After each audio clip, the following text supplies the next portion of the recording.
من خلال لقائنا مع السيد رئيس المجلس السيادي. نحن اللجنة الفنية لإصلاح قوى الحرية والتغيير. حقيقة رحب السيد الرئيس بهذا اللقاء اللي افتكروا لقاء هام جدا في هذه الأوقات التي يمر بها السودان الآن.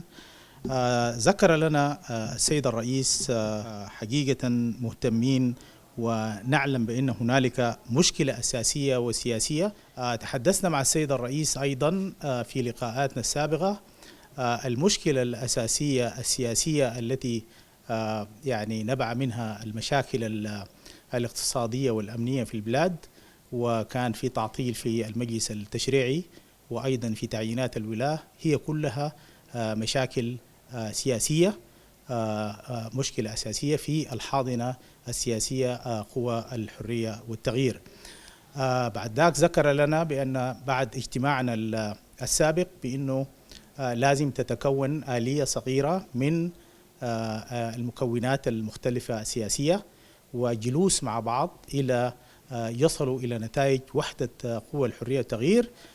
بعدها تفتح هذه إلى الكيانات الأخرى، كيانات قوى الثورة الحية تتوحد، لأن هذه المشكلة مشكلة حقيقية، هي مشكلة دستورية. إذا كانت هنالك آلية غير الآلية التي موقعة في الوثيقة الدستورية فستدخل البلاد في أزمة دستورية.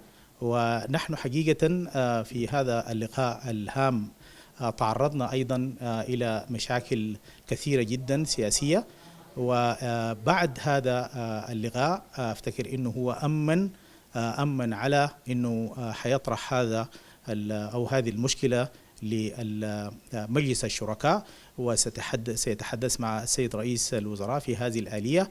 نحن الآن نقول أنه المجلس المركزي للحرية والتغيير يجب أن يجلس مع كل الأحزاب السياسية وقوى الثورة الحية بما فيها لجان المقاومة وأسر الشهداء لوحدة قوى الحرية والتغيير أولا، وبعد ذلك نفتح هذه المبادرة لتكون إلى الأحزاب التي شاركت معنا في هذه الثورة أو الأحزاب التي حقيقة وقفت مع الثورة، ونفتحها للإدارة الأهلية أو الطغرة الصوفية. ولكن هذه الفترة الآن نحن نتحدث عن وثيقة دستورية فيها الحرية والتغيير.